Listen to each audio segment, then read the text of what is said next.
സംസാരം തുടരുകയാണ്. കേരളത്തിന്റെ രണ്ടാം ഘട്ട വോട്ടെടുപ്പ് നടക്കുന്നതിന് മുമ്പുള്ള മണിക്കൂറുകളിൽ ജനങ്ങളുടെ മനസ്സിനെ മഥിക്കുന്ന പ്രശ്നങ്ങൾ എന്താണ്? അവർ കേൾക്കുന്ന കാര്യങ്ങളിൽ നിന്ന്, അറിയുന്ന കാര്യങ്ങളിൽ നിന്ന് അവരുടെ മനസ്സ് ഏതൊക്കെ തരത്തിലാണ് വ്യാപരിക്കുക എന്ന ചർച്ചയാണ് ഇപ്പോൾ നടന്നുകൊണ്ടിരിക്കുന്നത്. കേരളത്തിൽ ഇപ്പോൾ ഏറ്റവും അധികം ചർച്ച ചെയ്യപ്പെടുന്ന BJP SNDP ബന്ധം, അതിനിടയിൽ ഉണ്ടായ പ്രശ്നങ്ങൾ അവർ എത്രമാത്രം ചർച്ച ചെയ്യും എന്നാണ് നമ്മൾ പറഞ്ഞുകൊണ്ടിരുന്നത്. ഇതിൻ്റെ അനുബന്ധമായി തന്നെ വരുന്നതാണ് രണ്ടാമത്തെയും നമ്മൾ പറഞ്ഞിരിക്കുന്നത്. ബിജു രമേശിൻ്റെ പുതിയ വെളിപ്പെടുത്തൽ ആണ് അതിൽ ഉണ്ടായിരിക്കുന്നത്. ഒപ്പം തന്നെ ബിജു രമേശ് തൻ്റെ ജീവൻ അപകടത്തിലാണ്, തനിക്കും അതുപോലെ തന്നെ മറ്റൊരു തൻ്റെ സഹയാത്രികനും ഭീഷണികളുണ്ട്, വധഭീഷണി ഉണ്ട് എന്ന് പറയുകയുണ്ടായി. വെള്ളാപ്പള്ളി നടേശൻ തന്നെ തനിക്കെതിരെ വധഭീഷണി ഉണ്ട് എന്ന് പറഞ്ഞു. അത്തരത്തിലൊരു കത്ത്, ഭീഷണി കത്ത് തനിക്ക് കിട്ടിയിട്ടുണ്ട് എന്ന് പറഞ്ഞു. അത് കൈമാറുകയാണ്, പോലീസിന് കൈമാറാൻ പോവുകയാണ് എന്ന് പറഞ്ഞു. ഇത്തരത്തിൽ ഉള്ള ഒരവസ്ഥയിൽ അത് ജനങ്ങൾ ചർച്ച ചെയ്യുന്നുണ്ടോ എന്നതിലേക്കാണ് ഞാൻ വരുന്നത്. കൊല്ലം തുളസി, താങ്കൾ വിചാരിക്കുന്നുണ്ടോ ഇത്തരത്തിൽ ഒരു രീതിയിൽ കേരളത്തിലെ രാഷ്ട്രീയം എത്തിയിരിക്കുന്നു? ചില കാര്യങ്ങൾ പറയുന്ന ആളുകളെ കൊല്ലും എന്ന് ഭീഷണിപ്പെടുത്തുന്നു, അതിനെ എതിർക്കുന്ന ആളുകൾക്ക് മറുഭീഷണി ഉണ്ടാകുന്നു. കേരളത്തിൻ്റെ രാഷ്ട്രീയം അത്തരത്തിൽ മാഫിയവൽക്കരിക്കപ്പെടുന്നു. വധം ഉണ്ടായാലും ഇല്ലെങ്കിലും ഒന്നാം നിര നേതാക്കൾ പോലും വധഭീഷണിയിൽ അകപ്പെടുന്ന ഭീഷണമായൊരു സാഹചര്യത്തിൽ കേരള രാഷ്ട്രീയം എത്തിയിരിക്കുന്നു. അതിനു മുമ്പ് ഞാൻ ഒന്ന് ചോദിച്ചോട്ടെ. വേറെ കാര്യമാണോ? അല്ലല്ല, ഇതുമായിട്ട് ബന്ധപ്പെട്ട് തന്നെ. അതായത് ഓരോ തെരഞ്ഞെടുപ്പ് വരുമ്പോഴും ഇടത് വലത് മുന്നണികൾ, നേതാക്കന്മാർ ഈ NSSനെയും SNDPയും ക്രിസ്തീയ സഭകളെ പോയി അപേക്ഷിക്കാറുണ്ട്, അവരോട് വോട്ട് ചോദിക്കാറുണ്ട്, സഹായം അഭ്യർത്ഥിക്കാറുണ്ട്. അങ്ങനെയുള്ള ഒരു പശ്ചാത്തലത്തിൽ ഈ BJPയുടെയും SNDPയും കൂടെ അവരൊന്ന് കണ്ടുമുട്ടിയെന്ന് ഇത്ര അസഹിഷ്ണുത കാണിക്കുന്ന പരാജയ ഭീതി കൊണ്ടാണെന്ന് അവരങ്ങ് സമ്മതിച്ചാൽ മതി. ആണോ? അങ്ങനെ ഉണ്ട്, പറയണം. അല്ലാണ്ട് ഇത് ഇഷ്യൂ ആക്കേണ്ട കാര്യം, ഇത് ഇഷ്യൂ ആക്കേണ്ട ഒരു കാര്യമില്ല. ഒരു സമുദായ സംഘടനയുമായി ഒരു നേതാവ് ചെന്ന് വോട്ട് ചോദിക്കുന്നത് പോലെ തന്നെയാണ് ഒരു രാഷ്ട്രീയ കക്ഷിയും സമുദായ സംഘടനയും തമ്മിൽ കൈകോർക്കുന്നത്. അതിൽ പ്രത്യേകിച്ചൊന്നുമില്ല.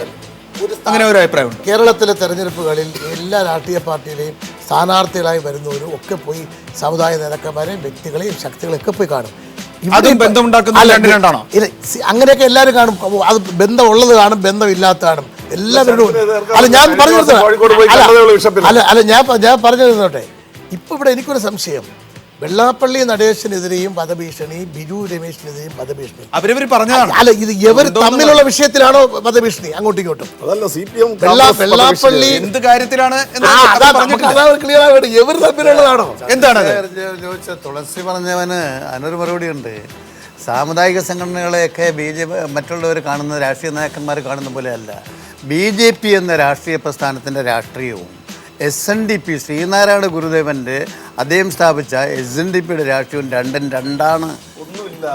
അല്ലല്ല, ഞാൻ പറയട്ടെ ഇപ്പൊ രണ്ടും രണ്ടാണ്. ജാതി ചോദിക്കരുത്, പറയരുത്, ചിന്തിക്കരുത്. നിങ്ങൾ അങ്ങനെ പറഞ്ഞാലാ ഞാനല്ലേ ഇപ്പൊ പറയുന്നത്. അവിടെ ജാതി പറയണം എന്ന് പറയുന്ന ആ ആശയഗതിയുമായി ബന്ധപ്പെട്ട് പോകാനായിട്ട് സാധിക്കുമോ? മതം ഏതായാലും മനുഷ്യൻ തന്നെ. ഹിന്ദു മതത്തിന്റെ സന്യാസി ആയിരുന്നില്ല ഗുരുദേവൻ, ഹിന്ദു സന്യാസിയാക്കാനൊക്കില്ല. അതെ, ഇവിടെ ജാതിഭേദം മതദ്വേഷം ഏതുമില്ലാതെ സർവരും സോദരത്വന വാഴണം. ഇവിടെ എന്താ പറയാ, 2020 ആകുമ്പോൾ മുസൽമാനും ക്രിസ്ത്യാനിയും പറയക്കെട്ടി പൊയ്ക്കൊള്ളണമെന്നാണ്, ഹിന്ദു ആയിക്കൊള്ളണമെന്നാണ്. അവൻ ഇറച്ചിയിലാണെങ്കിൽ പാകിസ്ഥാനിൽ പോയി തിന്നണമെന്നാണ്. ആ ഹിന്ദുത്വ രാഷ്ട്രീയത്തിന്റെ കൂടെ എങ്ങനെ ശ്രീനാരായണ പ്രസ്ഥാനം ചേരും? എന്താണ് പത്മകുമാർ പറയൂ? രണ്ട് കാര്യങ്ങളാണ് പറയാനുള്ളത്. ഒരു സമുദായ സംഘടനയുമായി രാഷ്ട്രീയ കേരളത്തില് ജാതി ചോദിക്കരുത്, പറയരുത്, മിണ്ടരുത് എന്ന് പറയുന്നത് ഈഴവ സമുദായം മാത്രമേ പാടുള്ളൂ എന്നാണ്.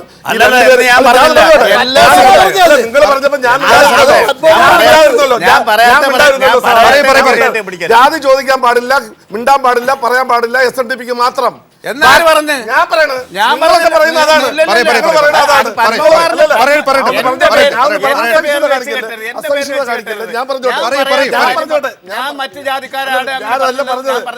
പൊതുവിൽ കേരളത്തിൽ ഇപ്പൊ SNDP ജാതി ചോദിക്കാൻ പാടില്ല, പറയാൻ പാടില്ല, മിണ്ടാൻ പാടില്ല.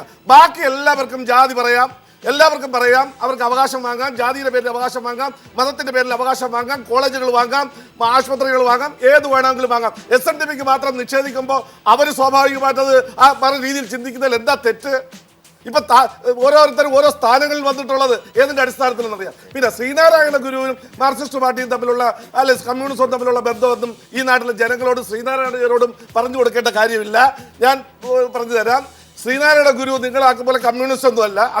അദ്ദേഹത്തിന്റെ ചരിത്രം കമ്മ്യൂണിസ്റ്റുകാരൻ ശ്രീനാരായണ ഗുരുവിനെ വീക്ഷിക്കുന്നതിൽ കുരുടൻ ആനയെ കണ്ടതുപോലെ കാല് പിടിച്ചിട്ട് തുമ്പി ഈ തൂണ് പോലെ ഇരിക്കും ആന എന്ന് പറയുന്ന പോലെയാണ് പറയുന്നത്.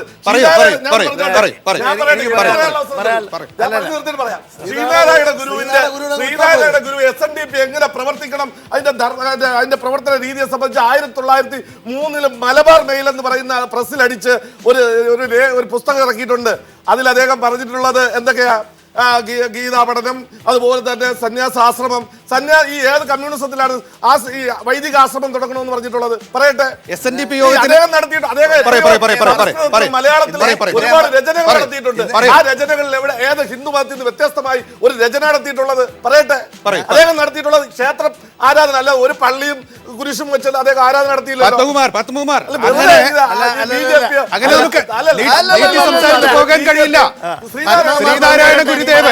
ശ്രീനാരായണ ഗുരുദേവൻ ഇത്തരത്തിലുള്ള പല കാര്യങ്ങൾ പലതവണ പറഞ്ഞിട്ടുണ്ട്.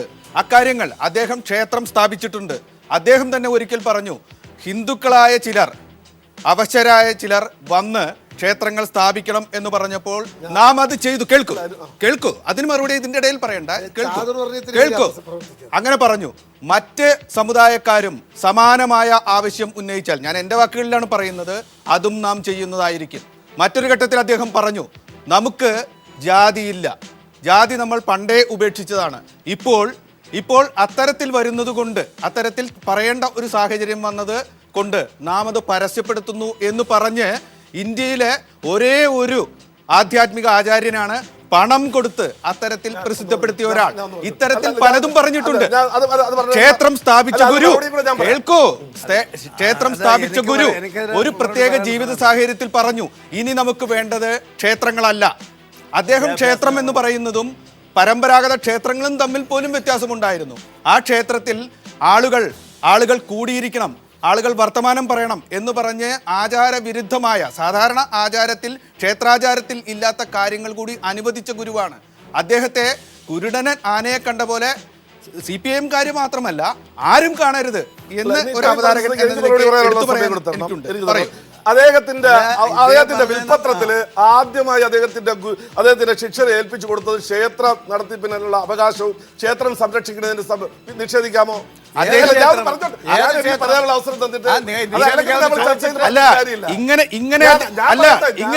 ഇത് പറഞ്ഞു കഴിഞ്ഞിട്ട് പുതിയ പ്രശ്നങ്ങൾ ഉന്നയിക്കാതെ ഇങ്ങനെ അദ്ദേഹം പറഞ്ഞിട്ടില്ല എന്ന് വാദമുണ്ടോ? അത് ശരിയല്ല. അംഗീകരിച്ചുകൊണ്ടാണോ? അല്ല, അല്ലെങ്കിൽ അങ്ങനെയാണ് എങ്കിൽ പോട്ടെ, ഞാൻ പറഞ്ഞ കാര്യങ്ങൾ പറയും.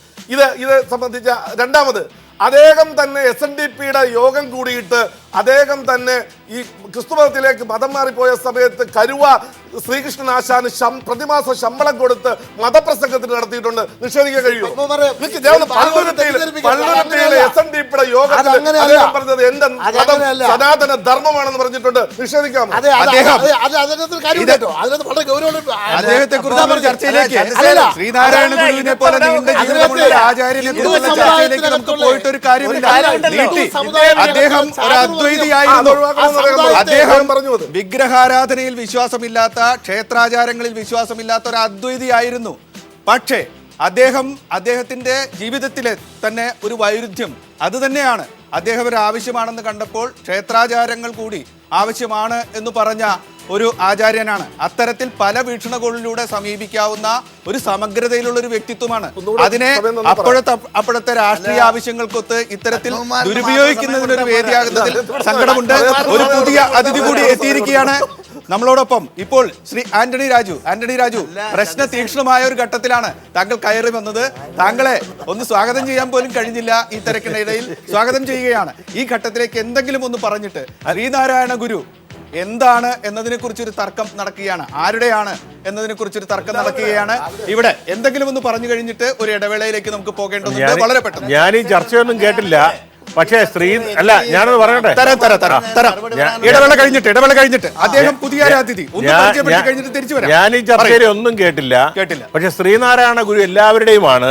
ഇപ്പോ ഈ അടുത്ത കാലത്തായിട്ട് ശ്രീനാരായണ ഗുരുവിനോട് അല്പം ഭക്തി ശ്രീ പത്മകുമാറിന്റെ പാർട്ടിക്ക് തോന്നി തുടങ്ങിയിട്ടുണ്ട്. ഈ ആവേശമൊന്നും ഞാൻ പറഞ്ഞോട്ടെ, ഈ ആവേശമൊന്നും ഒരു വെള്ളാപ്പള്ളിയുടെ ബന്ധം തുടങ്ങുന്നതിന് മുമ്പ് ഇത്രയും ആവേശമില്ലായിരുന്നു. ഇത് വെറും രാഷ്ട്രീയ താല്പര്യത്തിന് വേണ്ടി മാത്രമാണ് ഈ അമിതമായ ഭക്തി പ്രകടനം എന്നുള്ള കാര്യത്തിൽ ഒരു സംശയം. അതിന് ഇവർക്ക് മറുപടി പറയാനുണ്ടാവും. ഒപ്പം തന്നെ ആനത്തലവട്ട ആനന്ദന്റെ എന്തോ കൂട്ടിച്ചേർക്കുന്നുണ്ട് എന്ന് പറയുന്നുണ്ട്. അതിലേക്ക് എല്ലാവരും തിരിച്ചു വരാം. അവിടെ ഇരുന്ന് അജിത്ത്, വീക്ഷണത്തിന്റെ പത്രാധിപരായ അജിത്ത് കൈ കാണിക്കുന്നുണ്ട്. താങ്കളിലേക്കും വരാം ഒരു ചെറിയ ഇടവേളയിലേക്ക്. കേരളത്തിലെ രണ്ടാം ഘട്ട വോട്ടെടുപ്പിന്റെ തൊട്ടു മുമ്പുള്ള മണിക്കൂറുകളിൽ ജനമനസ്സുകളിൽ ഉള്ള പ്രശ്നങ്ങളിലേക്കാണ് നമ്മൾ പോയത്. ഞങ്ങൾ തിരിച്ച് അറിഞ്ഞ് എടുത്ത ഒരു വിഷയം ജനങ്ങൾക്കിടയിൽ വലിയ ചർച്ചാ വിഷയം തന്നെയാണ്. ജനങ്ങൾ അതിൽ ഒരു തീരുമാനം എടുക്കുന്നുണ്ട് എന്നതിൻ്റെ തെളിവ് തന്നെയാണ് ഇവിടെ നടക്കുന്ന തീക്ഷ്ണമായ ചർച്ചകളും.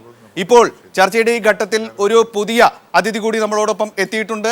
ഞാൻ നേരത്തെ പറഞ്ഞു, മാധ്യമപ്രവർത്തകനായ അജിത്ത്, താങ്കൾ കേട്ടിരിക്കും, ഇവിടെ നടന്ന ചർച്ചകൾ കേട്ടിരിക്കും. കേരളത്തിലെ ജനങ്ങൾക്കിടയിൽ ഒന്നാം ഘട്ട തെരഞ്ഞെടുപ്പിനും രണ്ടാം ഘട്ട തെരഞ്ഞെടുപ്പിനും ഇടയിൽ വന്നു വീണ ചില വാർത്തകൾ എടുത്തുകൊണ്ട് അതിന് പിറകിലുള്ള പ്രശ്നങ്ങൾ ചർച്ച ചെയ്തുകൊണ്ടിരിക്കുകയാണ്.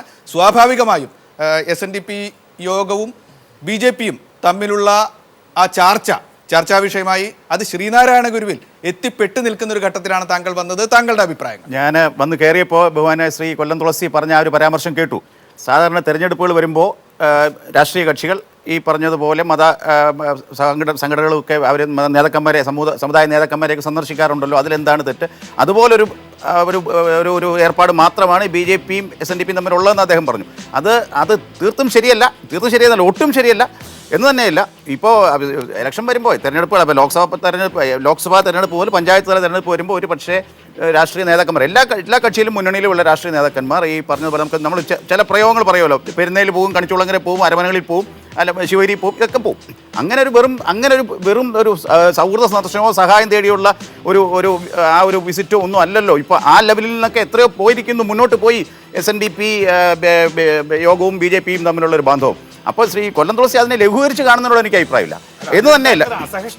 അതിൽ അസഹിഷ്ണുത ഉണ്ടാകണം. അതിന്റെ കാരണമാണ് ശ്രീ NPC ഇതുവരെ പറഞ്ഞുകൊണ്ടിരുന്നത്. ഗുരുസ്വാമിയെ അങ്ങനെ ഒരു പാർട്ടിയുടെ തൊഴുത്തിൽ ഒരു പാർട്ടിയുടെ കോവിലിൽ മാത്രം വെക്കാൻ പറ്റുന്ന ഒരു ഇതായിട്ട് മാറ്റുന്നതിലുള്ള പ്രതിഷേധം അത് സമൂഹത്തിൽ എല്ലായിടത്തും കൊണ്ട് അത് നമ്മളെല്ലാവരും പ്രതിഷേധിക്കണം. ഈ അസഹിഷ്ണുത എന്ന വാക്ക് ഇന്ത്യൻ രാഷ്ട്രീയത്തെ ഇപ്പോൾ വളരെ സ്വാധീനിച്ചു കൊണ്ടിരിക്കുകയാണ്. ഇതിൽ അസഹിഷ്ണുത എന്ന് പറഞ്ഞാൽ അങ്ങനെ ചെയ്താൽ കയ്യോ കാലോ വെട്ടും എന്ന് പറയുമ്പോഴാണ് അതിന് അസഹിഷ്ണുതയാവുന്നത്.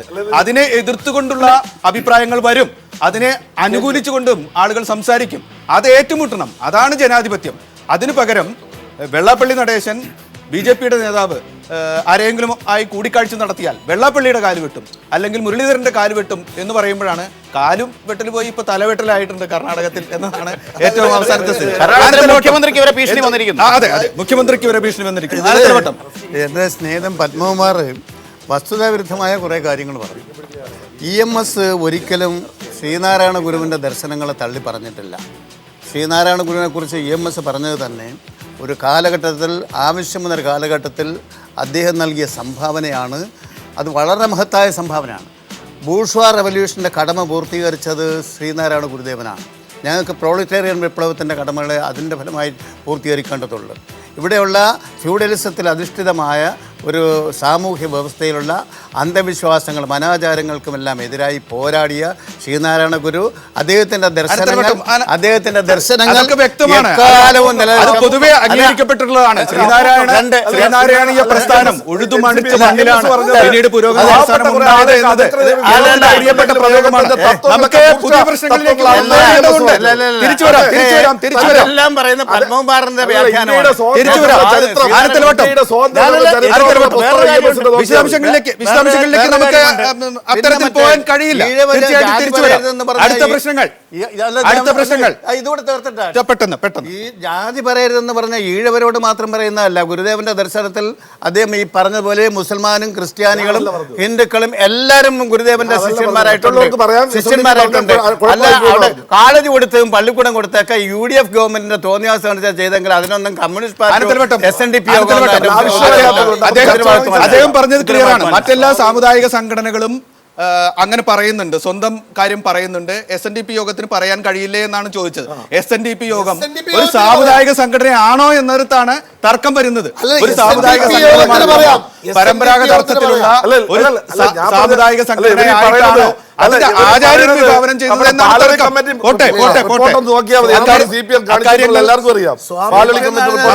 അനന്തമായ അടുത്ത വിഷയത്തിലേക്ക് എല്ലാവരും ശ്രദ്ധിക്കുക. ദേശീയ പ്രശ്നങ്ങൾ, ദേശീയ വിഷയങ്ങളും പലതും ഈ ദിവസങ്ങളിൽ പുറത്തു വന്നിട്ടുണ്ട്.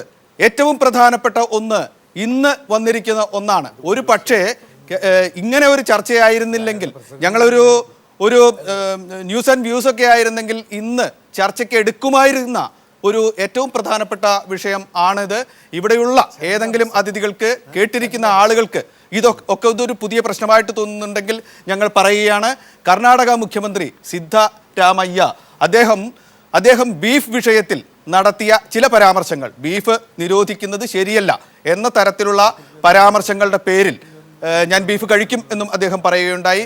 അദ്ദേഹത്തിൻ്റെ തല വെട്ടും എന്ന് BJPയുടെ ഒരു നേതാവ്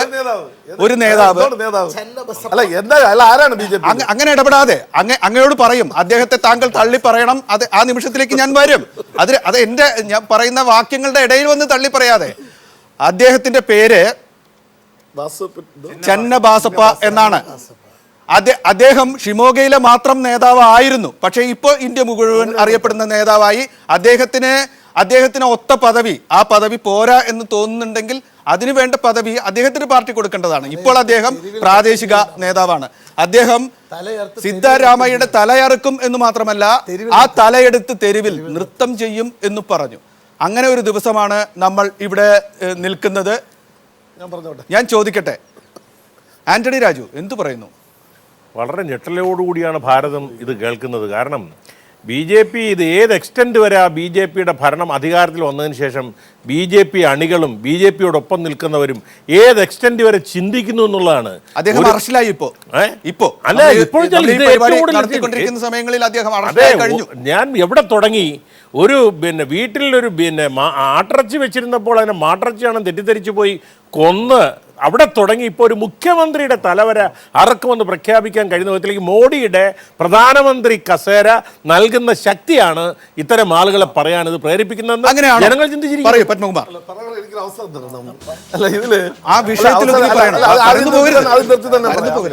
ഇത് ഏതെങ്കിലും ഒരു സ്ഥലം ഇപ്പൊ ഇന്ത്യയിലുള്ള ഒരു പ്രധാന ഒരു രീതി എന്ന് പറഞ്ഞാല് ഒരു ലെറ്റർ ഹെഡും ഒരു പ്രസ്താവ ഒരു ഇതുണ്ടെങ്കിൽ അയാൾ നാഷണൽ ലീഡറാവും. ഇപ്പൊ തമിഴ്നാട്ടില് ഒരു സമ്പത്ത് കർണാടക ഹിന്ദു മുന്നണി കക്ഷി അയാൾ പറഞ്ഞു ഇവിടെ ബീഫ് കഴിക്കുന്നവരെല്ലാം പുറത്തു പോകണമെന്ന് പറഞ്ഞതോടുകൂടി അയാൾ ഒരു നാഷണൽ ഡെയിലിയുടെ ആദ്യത്തെ പേജിൽ വന്നു. ഇതേപോലെ ഏതോ ഒരു ആളൊരു ലോക്കൽ നേതാവ് എവിടെയെങ്കിലും നിന്ന് പറയുന്നത് ചർച്ച ചെയ്യുന്നത് തന്നെ നമുക്ക് നമ്മുടെ ഈ കാര്യങ്ങൾ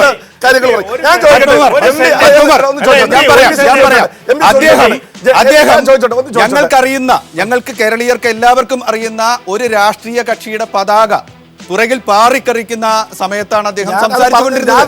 അദ്ദേഹത്തിനെതിരെ നടപടിയെടുക്കുക, അദ്ദേഹത്തെ തള്ളിപ്പറയുക. ഇനിയൊരു നേതാവ് അത്തരത്തിൽ സംസാരിക്കുന്ന കേരളത്തിൽ ഞാൻ ചോദിക്കട്ടെ, ഇത് കഴിഞ്ഞ് മണിക്കൂറുകളായി ഇന്ത്യ ഇത് ചർച്ച ചെയ്യുന്നു. എവിടെ ആധികാരികമായിട്ടുള്ള BJPയുടെ നടപടി വന്നോ? താങ്കളാണോ? തീർച്ചയായിട്ടും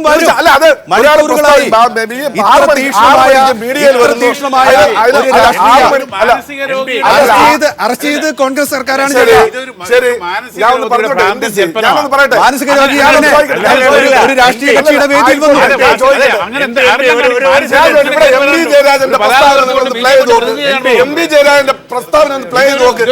അത് ചർച്ച ചെയ്യാറുണ്ട്.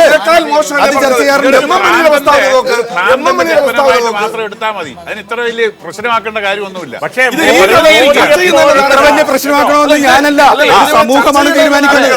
ഒരു സമൂഹമാണ്. നാണക്കേടുള്ള ചർച്ചകളിൽ ചെയ്യാവുന്ന പല കാര്യങ്ങളുണ്ട്. താങ്കൾ പറയൂ. ഒരു രാഷ്ട്രീയ പ്രശ്നമായി ഇത് ചുരുങ്ങുന്നു. ഇത് മാധ്യമങ്ങൾ ചർച്ച ചെയ്തുകൂടാ എന്നൊരു അനുശാസനം കൂടി.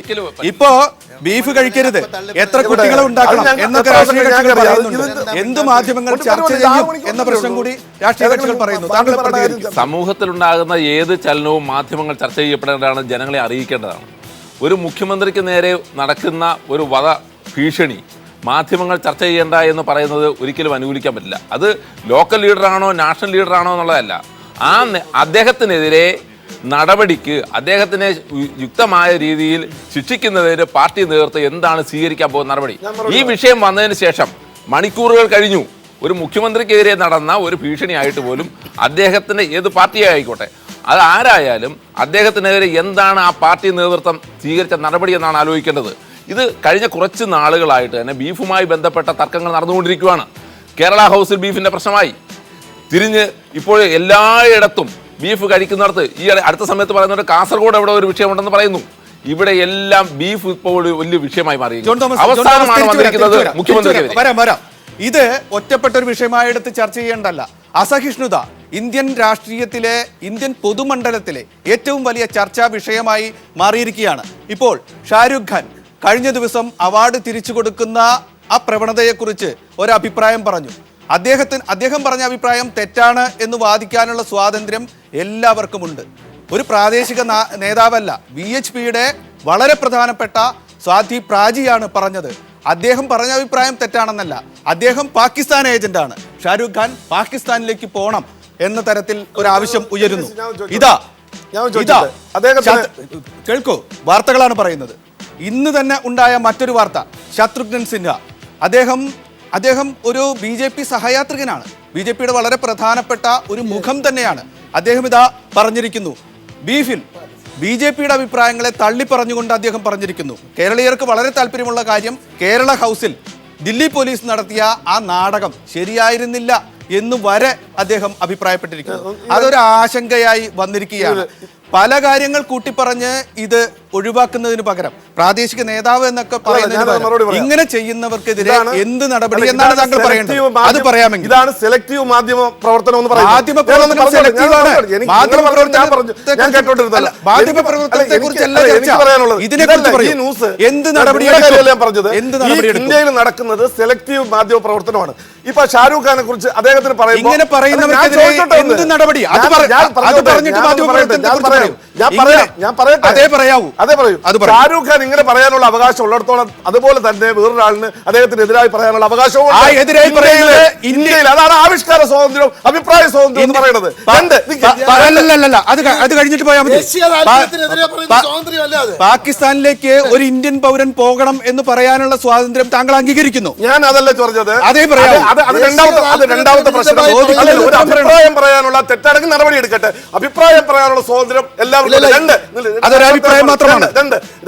ഇത് തന്നെയാണ് പ്രശ്നം. ഈ ഷാരൂഖ് ഖാനെ നിങ്ങൾ പറയുമ്പോ ഇതേ ദിവസം തന്നെ കമലഹാസൻ പറഞ്ഞിട്ടുണ്ട്. ഈ പ്രവർത്തനങ്ങളെല്ലാം ഈ പ്രവർത്തനം ഞാൻ അവാർഡ് തിരിച്ചു കൊടുക്കാൻ ഞാൻ താല്പര്യപ്പെടുന്നില്ല. ഇപ്പൊ നടത്തുന്ന കാര്യങ്ങളെല്ലാം ശ്രദ്ധ പിടിച്ചു പറ്റാനുള്ള പദ്ധതികളാണ്. കമലഹാസൻ പറഞ്ഞു, ഒന്ന് കാണിക്ക്.